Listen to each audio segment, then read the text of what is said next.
Oh, this is not on. That's what you wanted? Thank you. We'll call the question. All those in favor? Contrary-minded, motion is carried. Business arising. Business arising from the meeting of June 15th. Anything? Going once. Going twice. Gone. Business arising. On none, we will move on.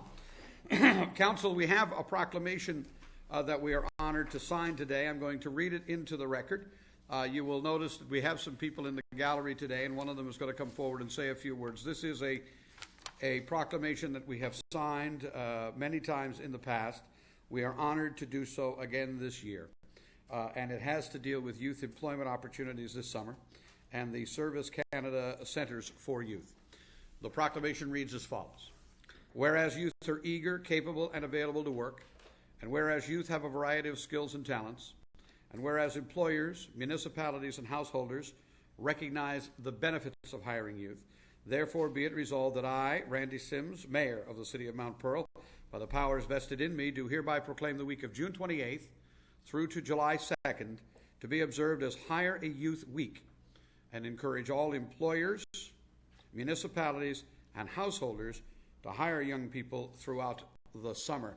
With that, I want to introduce to you Carrie Lynn Williams, Vincent Paymont, and Carolyn Hatt. All three are down there.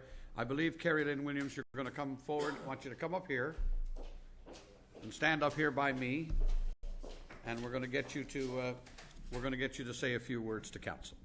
Go ahead. Thank you. On behalf of the Service Canada Centre for Youth, we'd like to thank the City of Mount Pearl for their continued support. For those of you who don't know, the Service Canada Centre for Youth is an initiative of the federal government helping link youth and employers and helping them to fulfill their summer employment needs. We help youth by helping with all aspects of their job search and helping them find and develop the skills they need to enter into a competitive workforce. And we help employers by helping them find capable and eager youth to fulfill their summer jobs. So thanks again to the City of Mount Pearl for their continued support. Where are you located this year in Mount Pearl? 65 Olympic Drive in the back of the library again. Okay, you're there in the back of the library again this year? So young people can, what are your hours? Monday, Wednesday, and Friday from 12 to 4. There you go. Wonderful. We'll give this proclamation to you, Carrie Lynn. Thank you very much. And good luck with all of your activities this summer. We hope you'll get to employ a lot of Mount Pearl youth in particular as of concern to us. I'll invite members of council, if they wish, to have a comment, a question. I have a question. Councillor Tessier. Just wondering what your numbers are like so far this year. This year we've reached over, I think, 1,500 youth through different school presentations and stuff. We posted over 150 jobs with over half of them being filled. Right now in our job bank we still have, I think, 30 or 40 jobs. And we also have an odd job squad and we're up to about 25 there. Very Fabulous. good. Very good. Thank you. We'll move on then. The next item would be correspondence. And I have none listed in the correspondence file.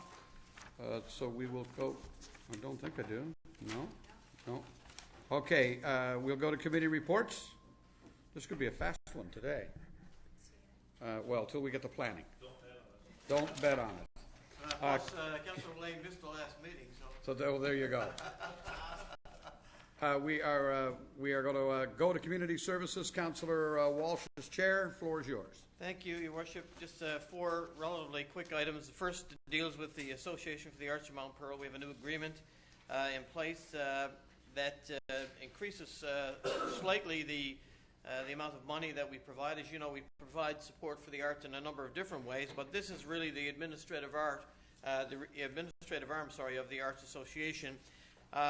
These artists come in various forms and, of course, can access various forms of provincial funding as well. This is something that we do here in Mount Pearl to support the Mount Pearl arts community. I think we do a reasonably good job with it. They're appreciative of the help, certainly appreciate the new MOU that we're entering into. And we've left open the last couple of years, Your Worship. The first 3 years we're providing them with $2,500, and I apologize. I thought the MOU was actually appended, and it wasn't, at least in my information package here. But the last couple of years, because of some changes in programs and facilities and expansion, we're going to leave that open. It doesn't mean that we're going to necessarily increase the funding more, but at least we'll have a discussion with the members of the Association for the Arts and determine exactly what that will be. So it's a bit of an unusual MOU in that regard. We have committed a minimum of $2,500 with an option for the last 2 years to be perhaps increased or changed slightly. They never go down, you know that. So That's right. If anything, it might increase slightly. I'm also very pleased, particularly following the last meeting where we did pass a motion to distribute a check for the $2,000 that was owing on 2009 for the St. John ambulance. The District 1048 here in Mount Pearl now has a new ambulance that they use exclusively here in this area to provide service. And there are costs, ongoing costs with insurance, maintenance, gasoline, other things associated with that. We have entered into a new agreement.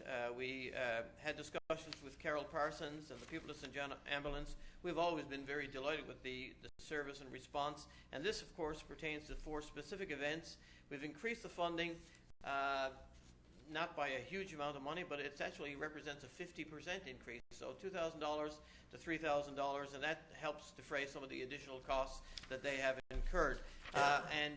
Both parties are very pleased with this agreement. Your Worship, it gets us away from having to review any financial records or books or anything, because really, technically, they are a completely separate body, unlike the Association for the Arts or the Sport Alliance or some of the other organizations. So both sides are very pleased with the agreement, and we're happy to be able to ask for the approval of Council for that this afternoon, and I so move. It is moved, seconded by Councillor Lane. Questions or comments from anyone?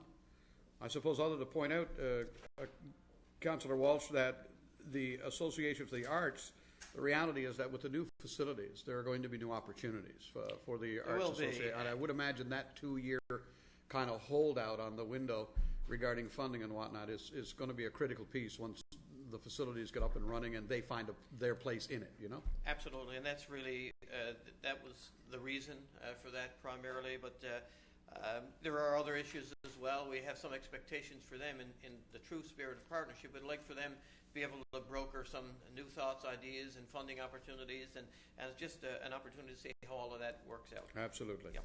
I'll call the question then on the approval for the Arts Association as well as the St. John Ambulance Grant. All those in favor? Aye. Contrary minded? Motion is carried. And the next 2 items really are for information purposes, but we do need the approval of council as well to enter into the agreement for $3,500 between the city and ACOA. That's for the East-West Summer Expo this year. This is a change in venue, it's a change in layout and design, and of course we've added a north piece, so it's east, west, north right now. The funding, of course, is different for the Lab West area entirely. This is our $35,000 worth of funding, and we're asking for the support of council to execute this agreement between ourselves and ACOA, and I so move. It is moved, seconded, and that is $35,000, not $3,500. I'm sorry, it is $35,000. Just to I said make that $3,500. notification. I was doing ourselves of a lot of money. Doing us out of a lot of money. Questions or comments from council? All those in favor? Contrary-minded, motion is carried. And finally, Your Worship, as we're all well aware, the EcoChill system that's going to be part of the Pearl Gate Recreation Multiplex, including the Glacier Arena, is really a first for the province, another first for the province, and we're very, very pleased to have the province on board with that. We are entering into a new agreement, and I guess a new era of environmental stewardship as it applies to these buildings. There are a lot of great longer-term savings to be attained through the implementation of the EcoChill system. Some of the upfront costs are a little higher, and of course, to encourage that, the province has come on board and entered into an agreement again with the City of Mount Pearl to help defray some of the upfront costs of the EcoChill. They obviously encourage and are delighted to see the use of the EcoChill in the facility, and we're happy to partner with them in that. So we, on behalf of council, we certainly extend our appreciation to the provincial government, the various ministers involved, and our own MHAs for their continued support in this. And I ask for the approval of council to formalize this agreement, and I so move. Moved. Seconded. Questions or comments? All those in favor? Contrary-minded, motion carried. That's it for me, Your Worship. I'll mention at the end, if I could, just some information on the Canada Day celebration. We'll do that under, I imagine, new business. Yep. Thank you. Moving on, thank you, Councillor Walsh. Corporate Services Committee report, Councillor Lane. Yes, Your Worship. First two items there are tax deferrals for low-income earners. Roll numbers are listed. The first is totaling $1,357.13, and the second for $2,007.42. And this does fall under Council's policy for low-income earners. We're not writing off taxes; we're simply deferring them, as per policy, and I so move. Moved, seconded by Councillor Tessier. Questions, comments? We're swift today. All those in favor? Contrary-minded, motion carried. Next item, Your Worship, relates to interim financing for the Glacier Arena Complex and Pearlgate Recreation Multiplex. Committee is recommending acceptance of a proposal from CIBC to provide interim financing of up to $15 million at a rate of prime less 1.21%, which is a great rate. And we will be utilising that, of course, for the construction of the Glacier Arena and the Pearlgate Multiplex. And I so move. Moved, seconded. All those in favor? Contrary-minded, motion carried. We have your amended invoices for approval on the orange-coloured sheet, totaling $104,343.44. I so move. Moved and seconded. Any questions on items 1 through to 6? Hearing none. All those in favor? Contrary-minded, motion is carried. And the final item, Your Worship, committee recommends approval for yourself to attend the Urban Municipalities Committee meetings being held in Stephenville from July 9th to the 10th. And I so move. Moved and seconded.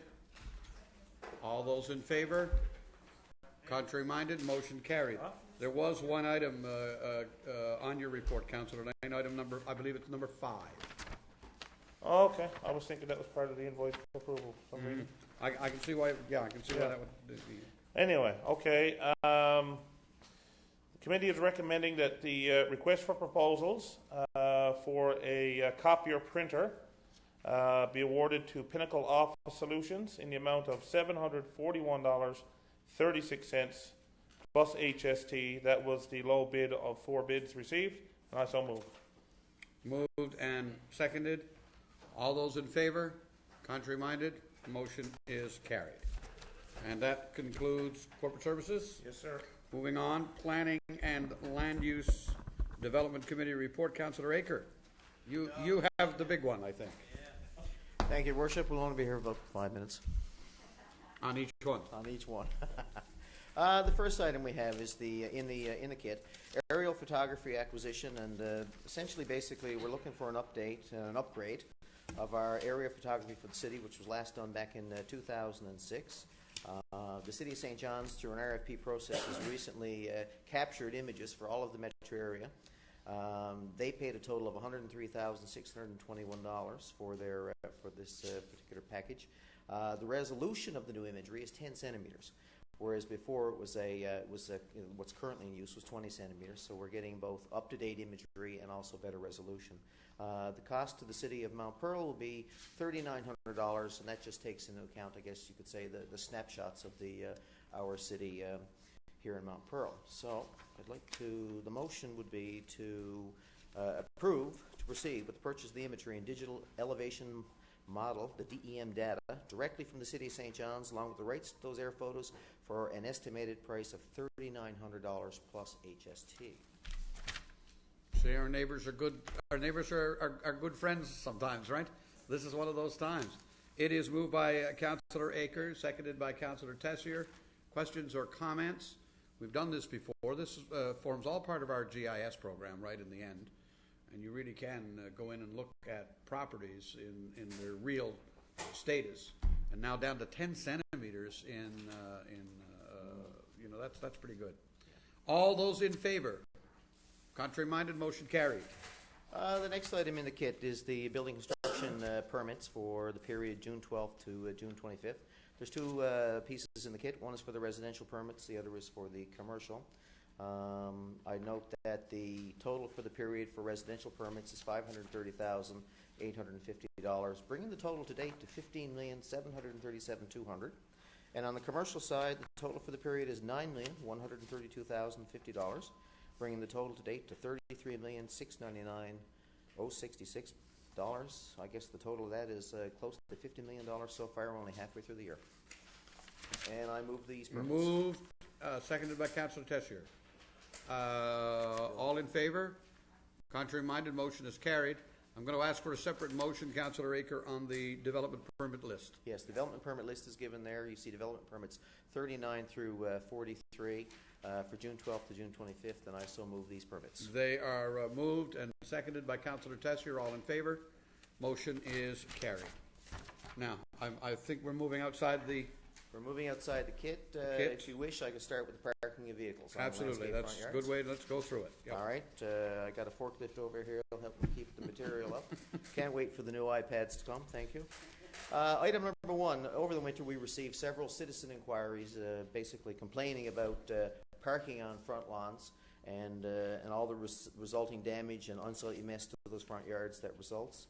So on April 20th, a notice of motion was given to amend the Mount Pearl development regulations to clarify that part of the parking of vehicles which is not permitted on landscape portions of residential front yards. At the time, what was proposed was an amendment to the general regulations by adding clause number 6, which read, where an off-street parking space or spaces have been approved by the authority on a lot or property, parking of vehicles shall be on the hard surfaced area of the lot approved for the off-street parking spaces or spaces, and the parking of vehicles shall not be permitted on the landscape yards of the lot or the property. So in response to this notice of motion, we advertised it publicly, and in response to that, we did have a response from a resident in the city who was against the proposed amendment because the resident was concerned about that the prohibition extended to all yards of the lot, the rear, the side, as well as the front. And secondly, the resident lives on a street where parking is prohibited on both sides of the street, and the resident is concerned about where visitors would be expected to park if this amendment were to be implemented. The resident did not attend the briefing session, and therefore the briefing session was cancelled.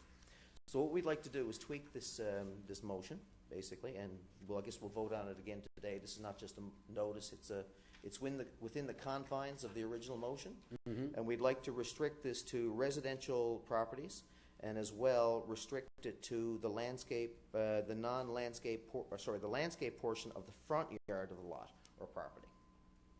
Okay, so a person could still, yes, they could still park a car if they needed to in a side yard or around into their backyard or thing of that nature. Right, We're just exactly. talking about the front yard itself on the streetscape. Yes. Okay, gotcha. Okay. So Yep. the revised motion is an addition of clause 6. Where an off-street parking space or spaces has or have been approved by the authority on a residential lot or property, parking of vehicles shall be on the hard surfaced area of the lot approved for the off-street parking space or spaces, and the parking of vehicles shall not be permitted on the landscape portion of the front yard of the lot or property. And I so move. It is moved by Councillor Aker, seconded by Councillor Tessier. Question or comment? Councillor Lane. Yes, Your Worship. First of all, in principle, I want to say I support this wholeheartedly because I actually brought it forward to the committee after receiving some complaints from Smallwood Drive, and I think we had some subsequent complaints from other areas as well. Other councillors did.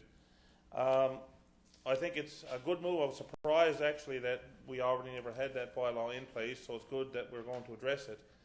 But I have to say I do have a concern regarding the amendment, only from the perspective that as I read it now, and maybe I can be corrected on this, if you were living on a corner lot, as an example, and you have a side yard, it was certainly my understanding that how this was originally set out is that if that side yard were fenced, and it was permitted to be fenced, and in some cases they are, some cases they're not, as we know, and it was hidden from street view, then we didn't have an issue with it.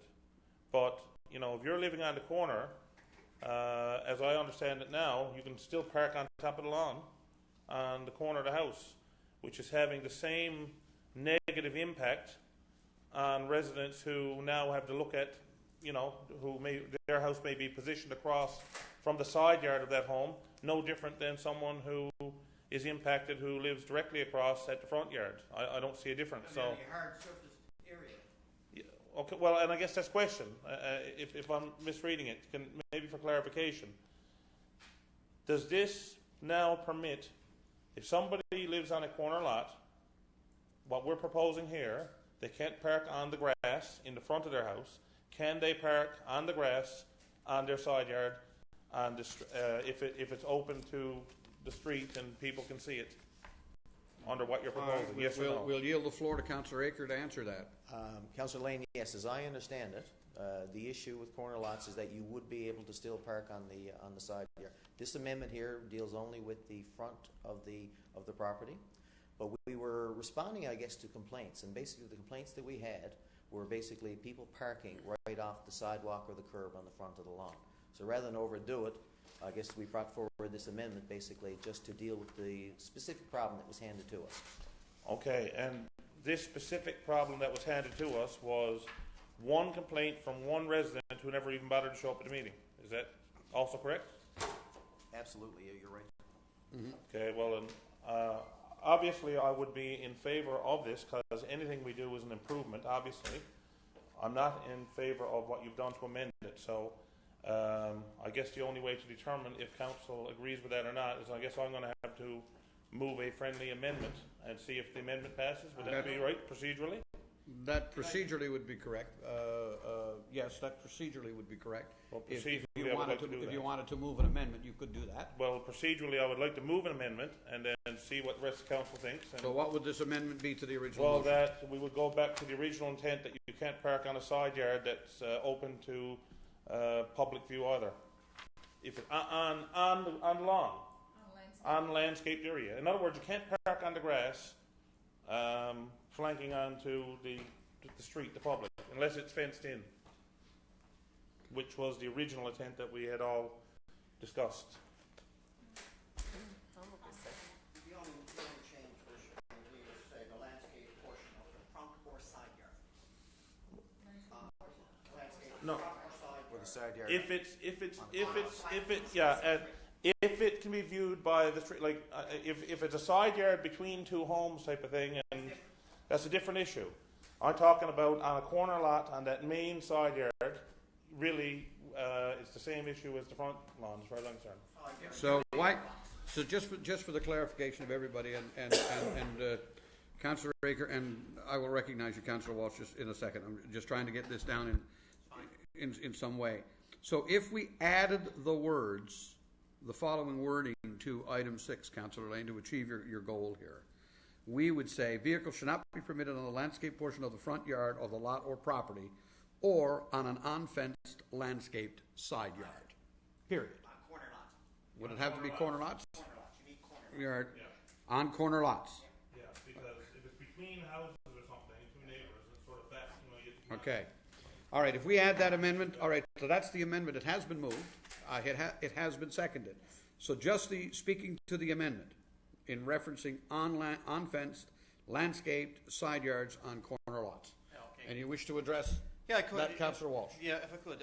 It also says here in the main motion, and therefore would affect the amendment, that the parking of vehicles shall be on the hard surfaced area. Now, we require that our front lawns, or our front driveways, be paved.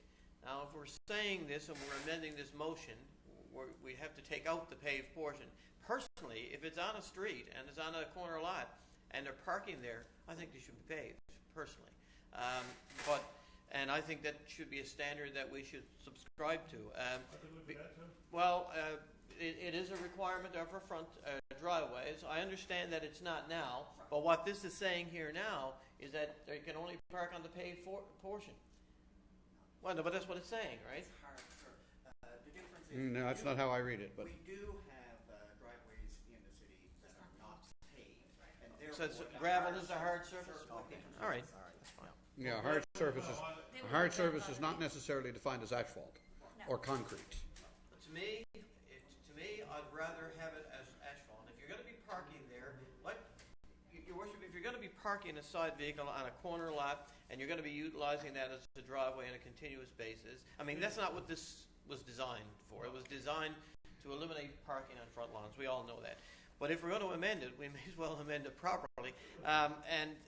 What I'm saying here is I don't believe that we should, in this city, have a standard that has unpaved driveways, which creates mud and mud holes and sand and dirt and gravel, and have cars parked on that regularly and allow it in a new amendment. I mean, I believe it well, that's what we're allowing here. All right, okay. I'm going to yield to Councillor Tessier. My understanding is, and I stand to be corrected, but my understanding is that the driveways that we have that are not paved were not paved before we brought in a regulation saying that driveways had to be paved. So they've been grandfathered in. So if we're looking at anything new, if somebody decides that they want to suddenly start using their corner lot, their side yard, for parking, well, they have to pave it. If it meets our standard, they have to pave it. That's already there now. Yeah, that's my understanding. So the places where we have gravel driveways right now were grandfathered in beforehand. This would not be new to them. The only area that you're dealing with, as I understand it, are side yards on corner lots, which look like front yards on that side of the street. But because it's a side yard, it can be fenced. If it's fenced and it's not visible, then you ought to be able to say to your cousin or your brother, yes, well, you can park the car there for a couple of weeks. You ought to be able to do that. If you intend to use it as a regular parking space with entry and egress, and you're going to have to pave it and make it a parking spot. But I think that's covered elsewhere in the... No, it's not. I don't think it is. And that's where I disagree with... I think Councillor Tessier is absolutely right in her interpretation of it, but that's where I disagree. When we changed the regulations for front street driveways, people had to comply. All right. Now, what we're saying is, if you always had that driveway, at least your interpretation, and I think you're right with that. If you always had that driveway there, you don't have to have it paved. And I'm saying that if you're going to be parking your vehicle in an accessory or secondary driveway, whether it's on the side of the house, I believe it should be paved. Now, if it's inside your fence, and that's a completely different story.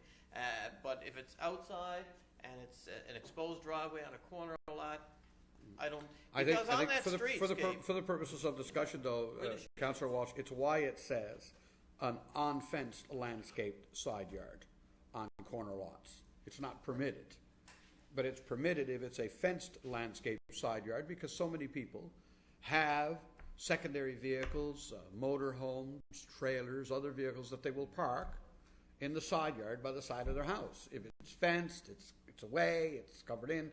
That's what that amendment reads to do. Anybody attempting to set up a parking lot on the side of their house beyond that would have to get a permit and create a hard surface. And I agree. It just doesn't say that, Your Worship. Like, where does it say on the unfenced portion here? That's what we're adding. That's the amendment we're adding. The amendment we're adding is That's Councillor Lane's wording. But and again, my distinction is, and I understand that's what you're adding, but my distinction is, if you're going to add that, don't have it just for the front portion, but for the side yard as well. This reads here. Where unfenced. The amendment, Councillor Walsh. The amendment. I'll go back and read most of the whole thing.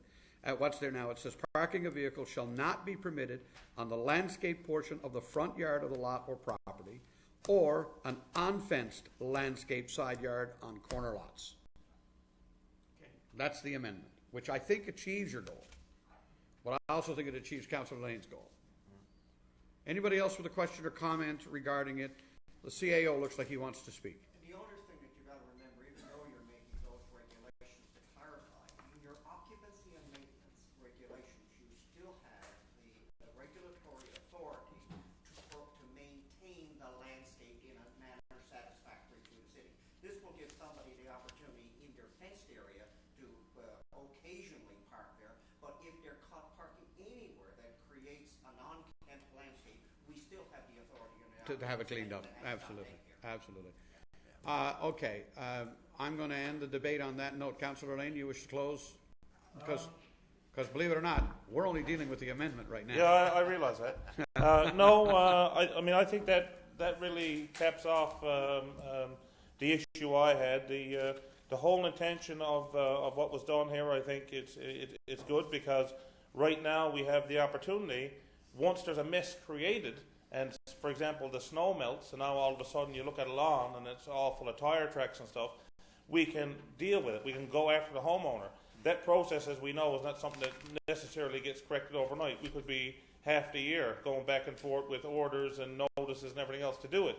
So this here is taking a proactive approach to say, you can't do it. We can deal with it the minute it's parked there, whether there's a mess or not, in anticipation of that mess, I guess. Okay. So, no, I'm pleased with that. We'll call the question. All those in favor of the amendment? Aye. Contrary minded? All those in favor of the main motion with the amendment attached? Contrary minded? Motion is carried. Councillor Aker, you're back on the floor. Well, that was only 5 minutes, so here's another one. Told you, 5 minutes for each one. We have an application for a single-family dwelling at 38 Park Avenue. This lot was previously in the ownership of the city and was sold through a public offering and purchased by the current applicant. The RFP for the selling of the property noted that given the unique configuration and size of the lot, the council will give consideration for reduced setbacks pursuant to Regulation 62, which refers to zero lot line and other comprehensive developments of the Mount Pearl Development Regulations.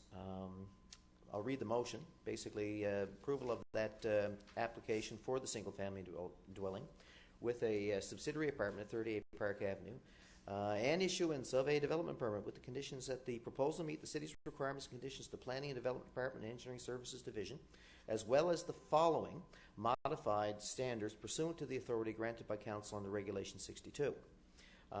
And They are all listed, I think, there. flanking yard, side yard will be a minimum of 1.273 meters. The front line setback will be a minimum of 5.49 meters with and including the front porch. 2 accesses, one off Park Avenue, one off Valley View, and number 4 is a rear yard setback, minimum of 6.336 meters. And I so move. Moved by Councillor Aker, seconded by Councillor Tessier. Question or comment? It's hard to get infill housing in some areas to make it fit. We've succeeded here, I think, and committee and everyone deserves a pat on the back for that. I think we're going to a new home on Park Avenue. That's interesting. And yes, and well, that's the key to this, is that it complement the area. All those in favor? Contrary minded? Motion carried. All right, the next item is Redwood Construction. It's an office and steel fabrication use at 16 Lintros Place. The applicant is proposing the construction of a building some 1,408 square meters and associated site benefits at 14 Lindros to accommodate an 1,115-meter steel fabrication facility with a 293 square meter office component. The building is about 14.6 meters in height. It's pre-engineered with the metal siding masonry exterior, but it is a discretionary use because basically it is. The property is located in the light industrial use zone, whereas the proposed steel fabrication use is defined as a general industrial use. Therefore, the application shall be processed in accordance with conditions 4 and 5 of the light industrial use zone table and regulations 2291 of the Mount Pearl Development Regulations, which require that the application is to be considered discretionary use application involving public notification. A notice of the application was published in the Telegram on May 1st, 2010. It was circulated to 31 property and business owners within a 150-meter radius of the proposed business, as well it was posted on our website. Let me see. The city received a 1-page representation in response to the public notice. However, the respondent did not indicate that they wished to attend the briefing session. The briefing session, originally scheduled for May 18, 2010, was subsequently canceled. And basically, there was 2 concerns brought forward by the owner of the adjoining property. Potential use conflict regarding abounding rear yards. Industrial use at 14 Lintros Place might potentially be unsightly and noisy for tenants at 58 Glencoe Drive, which has converted to mainly an office use. Now, in response to that, the proponent has said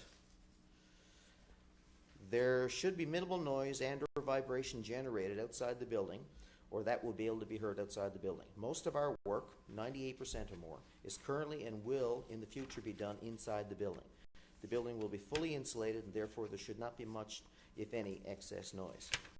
In addition, there's a storage yard out in the back on the southwest side of the property, and it will only be used for that. It'll be graded and covered with Class A crushed stone, and it will be used basically as store materials as well as equipment. So, let's see. Given that there was a minimal response, I guess, to the notice, and I think the proponent basically has basically addressed some of the issues brought forward by the respondent. I'm moving that we approve the application issuance of a conditional development permit to Redwood Construction for the construction of the building, as well as the associated site developments at 14 Lindrose Place, subject to the conditions that you see in your kit, and I so move. Moved and seconded. Question or comment? Councillor Walsh. Just out of interest, when I was looking at this, it has nothing to do with the proposal. I think the recommendation is fine, but on the maps that are attached, Your Worship, it says the City of Mount Pearl, and then the actual roadway, which is the roadway coming into Mount Pearl, Donovan's Business Park, says the Town of Paradise. Is that actually true? They own the roadway, the ramp? I thought it was across the street. I know that their boundary. So, how does that work with the highway, the Trans-Canada Highway there? So, do they only own the roadway that comes down through here? Do they maintain that in the wintertime? It's only within their planning authority over which they have control. Same thing at an intersection where the sales of all of that, that's in their jurisdiction as well. So they have the planning authority of it, but not the responsibility for the maintenance. Okay. Unusual. Mm-hmm. Call the question. All those in favor? Contrary-minded? Motion carried. The next item, Your Worship, is a variance request for a building line setback on 1246 to 1260 Topsail Road. The development application by Ron Hugier and Associates on behalf of Shoal Investments proposing a 541 square meter two-story building extension to the east side of the existing building and associated site development. This property is located within the mixed development land use table, and the minimum setback in that zone is 15 meters. And to be able to accommodate the building extension with a proposed building line setback of 13.5 meters, the applicant is requesting a 10% variance to the building line setback. And of course, attached in your kit is the location map and the draft site plan. There is a possibility down the road there may be some development on this property to the west side of the building, but that's not being dealt with at this point in time. It only has to do with the east side. A variance is permitted under the Urban and Rural Planning Act up to 10%. And of course, we're required to issue a notice, and we did that on April 28th, 2010. Deadline for submissions to the city was the 17th of May, 2010. We did not receive any submissions at all. Okay. So seeing that there are no objections, the motion is to approve the 10% variance request to the building line setback standard to the eastern side of the building at 1246 to 1260 Topsail Road as proposed and according to the 7 conditions found in your kit. Moved and seconded. All those in favor? Contrary-minded? Motion is carried. All right, moving right along. Parkdale Ridge Developments. There was a stop order issued on June 18th. For that development down here at the bottom of Park Avenue, and basically we didn't have acceptable proof of insurance from the developer. I'm bringing this forward to council for their basically for confirmation of the order. I'd also like to note that I think as of yesterday the insurance certificate was received. However, we still have to confirm the order issued by staff, as I understand. So even though we confirm this order now, they will be able to go ahead and continue work. That is what's happening. This is procedural. Moved and seconded. All those in favor? Contrary-minded? Motion is carried. Thank you. Item number 7 in the kit. BMT Fleet Technology. This is Cardinal Properties, and it's Pearlview Phase 5. Over the winter, there was some rezoning done of this proposed subdivision, and it is now zoned as residential single-family 3-use.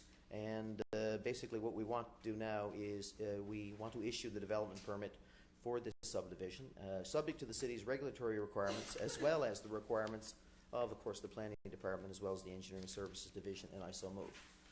Moved and seconded by Councillor Tessier. Questions, comments? All in favor? Contrary-minded? Motion carried. Okay, next item is the British group of companies, 7 Panther Place. Another variance. It's a request we have to consider the development of 2 7.3 meter diameter satellite uplink antennas in the L1 use zone.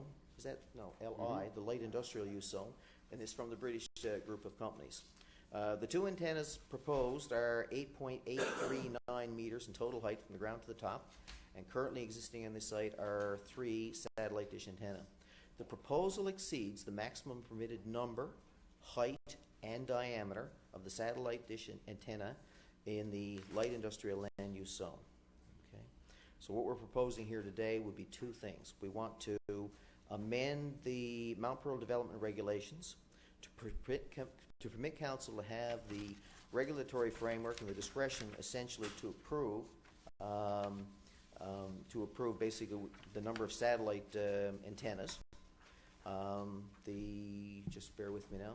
We want to revise Schedule C by putting in a Section 6, which would read, where satellite dish antenna exceed the maximum diameter or height requirements of this use zone, the authority may use its discretion to consider the increase in the additional diameter or height of the satellite dish antennas, provided the application is processed in accordance with regulations 10 and 22. And 10 and 22, I believe, refers to process whereby we have to go through public consultation. Process for discretionary, and public consultation. The only further, the notice of the briefing session went out to 23 property owners within 150 meters of the property. It was also posted on the city's website and advertised in the Telegram. This was done on Saturday, June 5th, with a deadline basically of June 22nd. There were no submissions received. That was as of June 22nd. And basically the planning department is recommending approval. So my motion is to approve the proposed amendment and, subject to the registration of the proposed amendment, that a development permit be issued for the development of 2 7.3 meter diameter satellite uplink antennas, subject to the city's regulatory requirements as well as the requirements of the Planning and Development Department and Engineering Services Division, and I so move. Moved and seconded. Councillor Aker, it is my understanding that the application for the British group of companies has been withdrawn. Is that correct? No, I didn't understand that. After all that. Really? Their client in this particular case went elsewhere. Yeah, We nonetheless proceeded with the amendment so that if it comes up again, the discretionary piece would be in place for council in the future. But just for everybody's benefit, if people think this is happening, apparently it is not. Not at that site at this time. All those in favor? Contrary-minded, motion carried. Item number 9 in your kit, or outside the kit, sorry about that. Applications for accessory building by Amelco Limited at 13 Morris Drive. We have a development application proposing the construction of a 54.96 square meter sized residential accessory building, a shed basically, at 13 Morris Drive. Of course, there already is an existing building there, and that would be removed. Basically, there is council can approve a variance up to 10%. And basically, we posted a notice. Just a second now, I get through all the paper. Yes, the area property owners were advised that a variance request for this property was being processed. Letters mailed out on June 3rd to 85 property owners within the 150 meters of the property, pursuant to our regulations. Council was requesting that any person or party wishing to comment propose to do so in writing, and as of Monday, June 21st, closed, there were no written responses received. So we're going to proceed to make a motion, basically that I move we approve the application and the variance request to accommodate a 54.96 square meter size residential accessory building in the rear yard of the property at 13 Morris Drive, subject to the 6 conditions that you see in your kit there. And I so move. Moved and seconded. Questions, comments? All those in favor? Contrary-minded, motion is carried. 4 more to go. Donovan Homes will be on the back.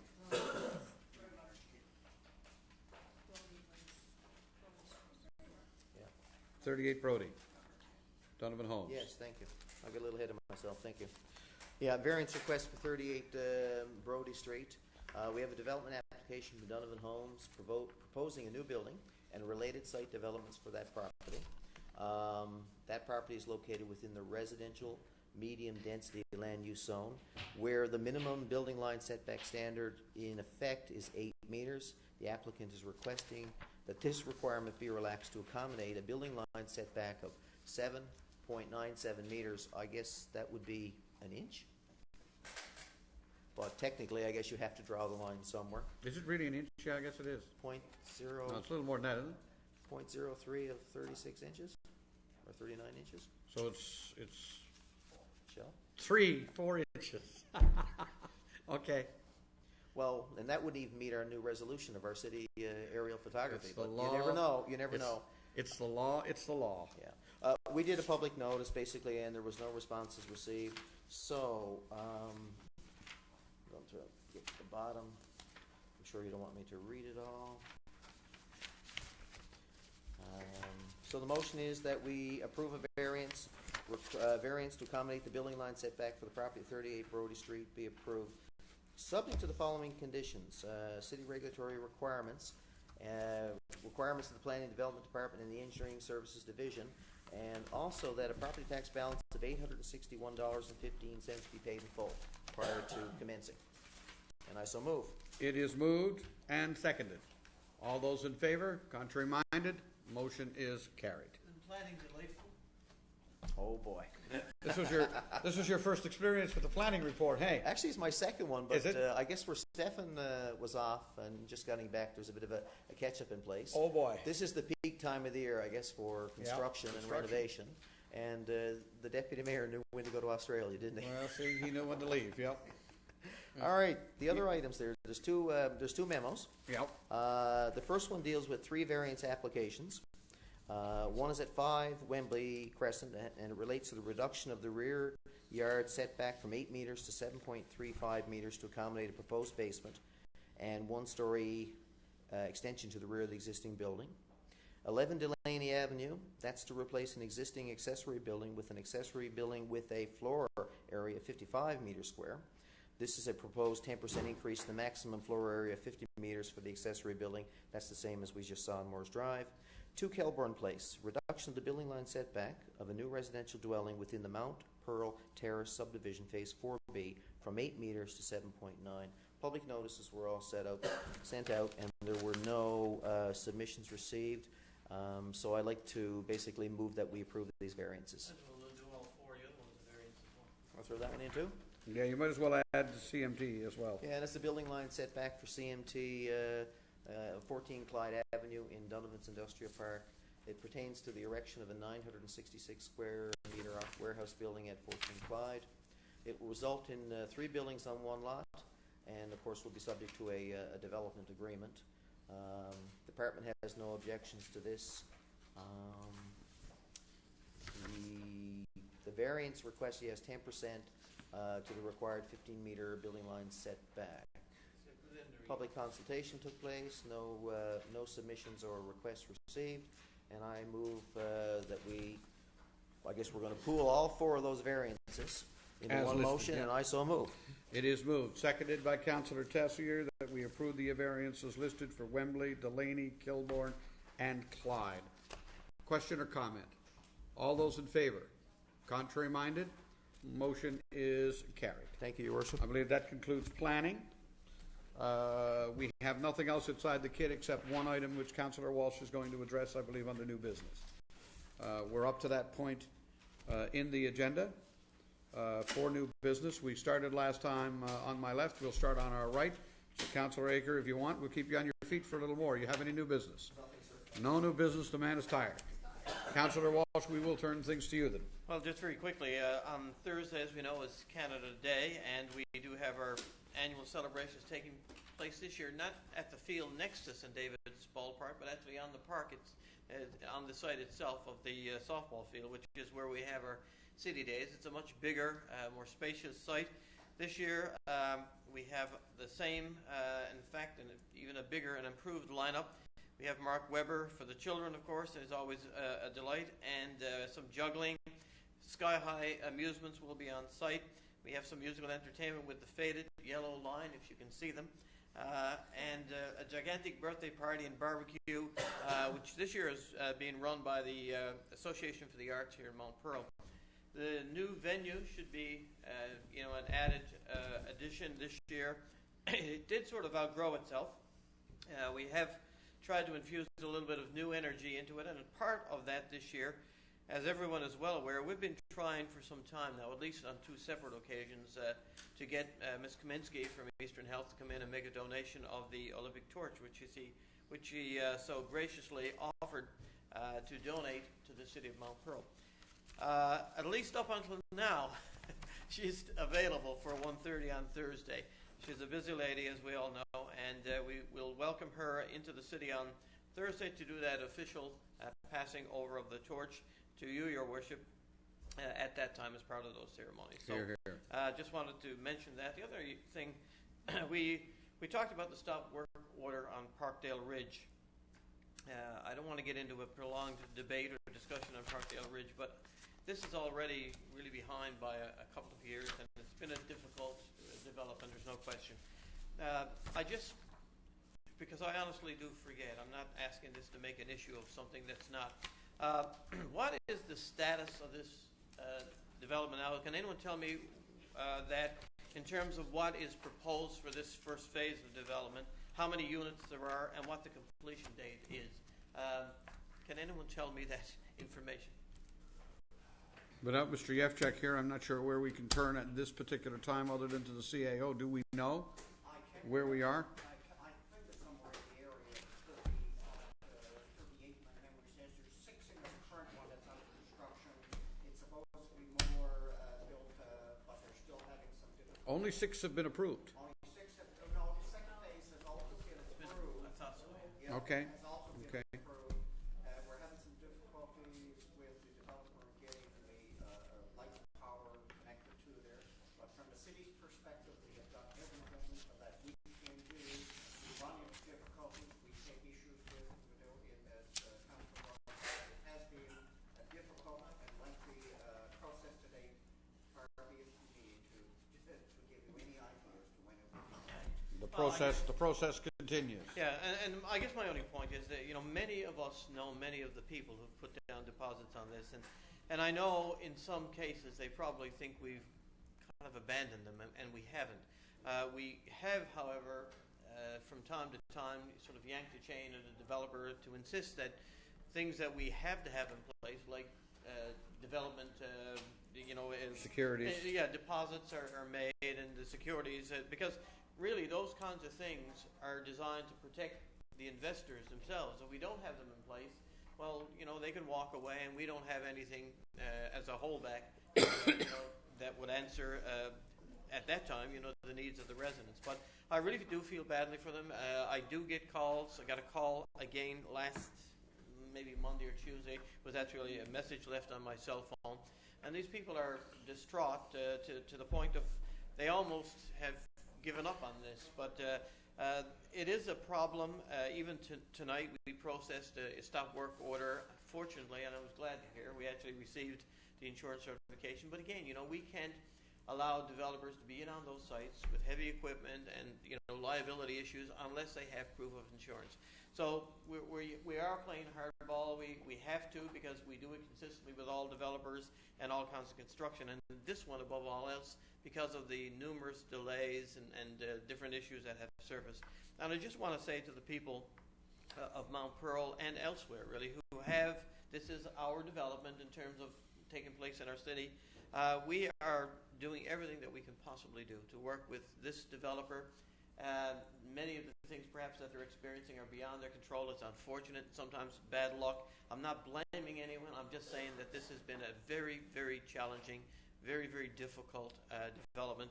And a lot of people have money tied up in this. In some cases, not a whole lot of money, but even a small amount of money, several $1,000s, is a lot to some people. So, I just want to make that point to the public that we are really pushing this. Our staff have been really bending over backwards to try to work with the developers and work with various people to try to ensure that this, at least on our end, is not in any way held up at all. So just wanted to say that, and I know that many other members of council get calls and requests for information and feel badly about it. You know, this is a development that really hasn't gone according to Hoyle, and one thing after another, there have been interruptions and delays and stop work orders and all kinds of different things. We're doing the best we can do to try to get this thing done. If, however, and when it is completed, it looks like it would be a fabulous development. That's the unfortunate part, and perhaps somewhat ironic.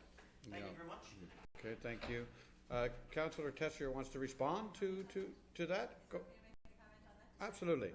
Go ahead. I just wanted to comment on that as well, because I too, and I thought I was going to bring it up in new business as well, so instead of rehashing a second time, I have a question. I'm wondering how long, well, I would say a developer, but specifically this developer, do they have to complete this development once their permits have been issued? Is there a cutoff time when we say this is when it needs to be done? Because I also have received many frustrated phone calls and have been... We all have. Yes, Everybody has. you know, and again, from our perspective, you know, you raise a good point, Councillor Walsh. From our perspective as a municipality, what we require is in place. You know, we are not holding up this development, which, you know, I was concerned was a perception at some point by a couple of people. So, you know, from our perspective, we have, now that we have the insurance back in place again, what we need. But I'm wondering, again, about is there an expiry date, I suppose, on the permits once they're issued? Mr. Lewis. Not to my knowledge, there is none. There is an expiry of 2 years or a year and maximum of another year when you issue your development to start. But afterwards, and we have had a history of a long times with development. Sometimes it's through no fault of the developer themselves, but the sales of lots can take a lengthy period of time. But to the best of my knowledge, I certainly check and get back to you, but I don't think there is an expiry date. It just goes with the sale of the lots would be the biggest profit. Okay, thank you. You're finished, Mr. Walsh. We'll move to Councillor Stoyles. I just have a couple of items. Just wanted to say that I attended the Salvation Army Congress last weekend, and they asked me to pass along their thank you and their support to the city. Every time they take on any new endeavours or anything, they said that the city is always supporting them, and that they asked me to pass it along to you, Your Worship, and to the rest of Council. And the other thing I wanted to mention, Your Worship, was to say hats off to the Healthcare Corporation for what they're going to do with the parking lot in the hospitals, especially the Health Science Complex. I think is going to be, you know, we don't know the full details. Apparently it's going to be something similar to the airport parking. And I know we've heard some concerns about some people would go in and find the odd meter and get their parking free for the day. But at the end of the day, if you have a loved one in hospital, and I know we went through it a number of months ago that you got to come out and feed the meter every couple of hours. So I think it's about time that they took this serious. And we know, and we certainly would like to see no fee for parking in any of our hospitals, but of course that's not the case. No matter where you go anywhere in Canada, you pay for parking, and I understand it's going up from 75 cents to $1 per hour, and overnight parking is going to be apparently different, and they're looking at that. But I was speaking actually with Debbie Hanlon at a meeting for M&L just a couple of days ago, and she was giving us some information on it as well. And we just wanted to say it's great to see an initiative like this, you know, taken off, and I hope it's going to flow through with St. Clair's and other, you know, parking lots around the province. Thank you. Councillor Lane.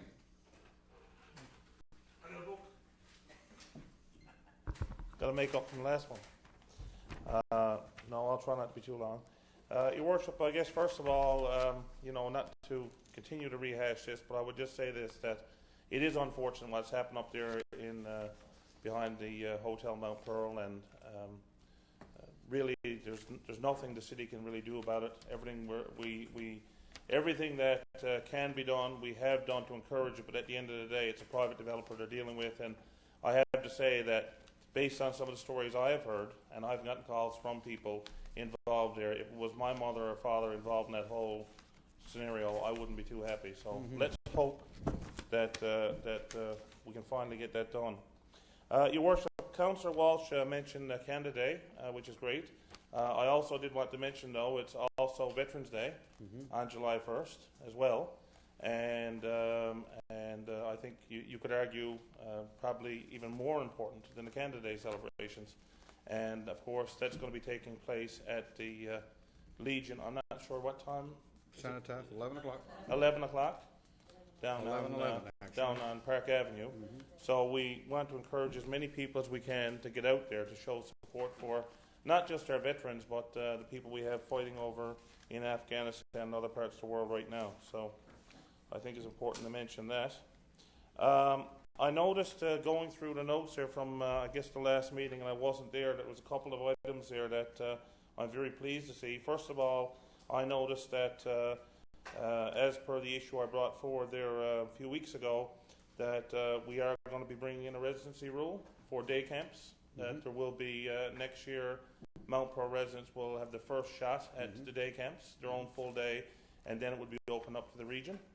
So I think that's a great initiative, and I want to thank Council and the committee for doing that. Like I said, I did have some complaints on it, and I'm glad to see that happening. And the other one I noted was that we're going to be opening up the washrooms at Powers Pond.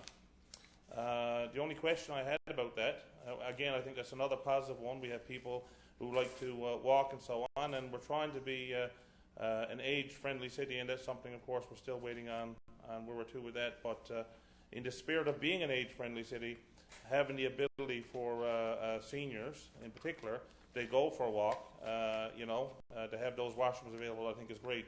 The only question I had about it is that it's going to be in conjunction with the Park Patrol, who are operating at Powers Pond. So what would be the hours for that? So they're going to be there from when to when? When would it be locked up? Mr. Osmond. At this point, Your Worship, the Park Patrol are on a 4 to 12 shift. They would be finishing up in the Powers Pond area, certainly at 12 o'clock. They finish up their lockdown. In other parts of the city, some of our public washrooms are also being maintained by user groups, i.e. ladies rec softball, men's rec softball, Tennis. the baseball group, tennis, and so on. So they do their own lockdown when they're finished. Park Patrol doesn't do their lockdowns. We do the lockdowns on buildings that we have complete access to ourselves. So Powers Pond primarily would be their area to lock down, but right now it's working out pretty good so far. Good. So if people want to go for a walk at Powers Pond now, they know that those washroom facilities will be available up to 12 or 11:30 anyway. That's I right. doubt they won't be out walking past then, except for someone up to possibly no good. We don't want them in there anyway. The other next item, Your Worship, I wanted to raise here, and I had had some discussion with our CAO on this, and I'm not sure, Mr. Lewis, if you've referred this committee to committee or what have you, but the issue of the noise bylaw. Based on one of the issues we had a complaint over on Ledru place that we're familiar with the wood and so on. But another issue that came out of that was this whole concept of our noise bylaw. If somebody is going to be out, for example, cutting wood with a chainsaw, which makes an inordinate amount of noise, and if there's a lot of wood and the person is doing it frequently, then why should somebody on every fine day, so every Saturday or Sunday or every other Saturday or Sunday, you get a nice day, you go out on your deck, and all you got to do is listen to a chainsaw going mad for 4 or 5 hours. So when I looked at our bylaws, chainsaws are actually included in the bylaw, but it's tied to this 11 to 7 piece again. So after 11 o'clock at night to 7 in the morning. So I guess the bigger issue becomes, and I know in the city of St. John's they have changed their bylaw for sure, and others as well, that while you do want to put some tight controls on 11 to 7, the fact of the matter is people should not be able to disrupt the whole neighbourhood all day long just because it's not 11 to 7. Theoretically, under the bylaw we currently have, somebody could literally, when the summer kicks in, go out in their backyard, get a biggest set of speakers they can find, go out on the deck and have the music blaring that you can hear from the other side of Mount Pearl, and they can leave it there all day long, and because it's not 11 to 7, the bylaw doesn't really kick in. So I don't think that's fair either. So I've asked for that to go back to committee. Mr. Lewis, as I think, was going to refer it, and to have that whole issue of our noise bylaw looked into, because people should be entitled to the enjoyment of their property 24/7, not just 11 to 7. Obviously, we have to look at limits and what's reasonable, and I think what a lot of municipalities are doing, they look at decibel levels and so on in other places. So I've referred that there, and I just wanted to make council aware of it. Councillor Tessier, you look like you want to say something. No, I thought there was a nuisance factor, but I might be wrong, especially Mr. Yeah. Okay. Next item, Your Worship, benches. I raised this last year and again this year. I haven't noticed a whole lot of movement on it, unless I'm missing something. Where are we to with this whole idea of benches? We talked about, again, in terms of being an age-friendly city, encouraging people to walk, seniors and so on. One of the items was that there should be frequent places where people can take a rest. And I think we talked about doing the outer perimeter of like Old Placentia Road, down Ruth, maybe up Richard Nolan Drive or so on. That we would have a number of benches, a lot more than we have now, strategically placed, so that people could take rest breaks. I know there are some benches out that we've always had. I haven't really noticed that there's a whole lot more than there's been any other year, though. And I was pretty certain that we had approved that concept in principle last year and again this year, but I still haven't seen anything happen. So I'm wondering, is that Mr. Lush, what the plan is on that?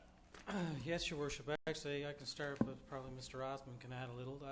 I believe there's about 200 benches out, but the problem with benches are that a lot of property owners don't want benches near their property because they, I guess, get people hanging out that they don't want hanging out. So we've actually put out a number of benches and had requests to take the benches back out of it and say, I don't want a bench put in front of my house.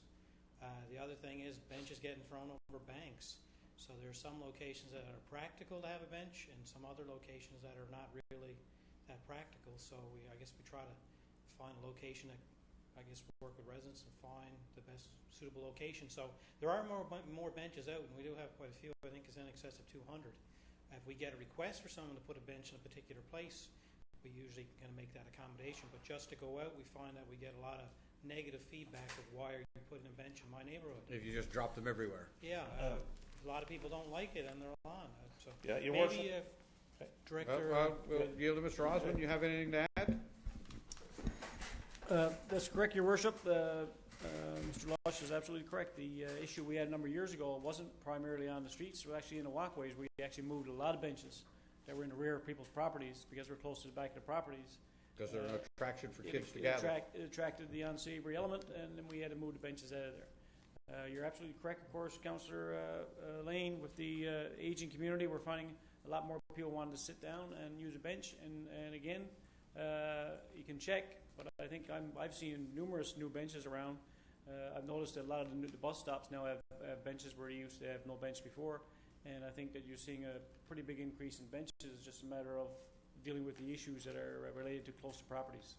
And that's fair ball. Thank you.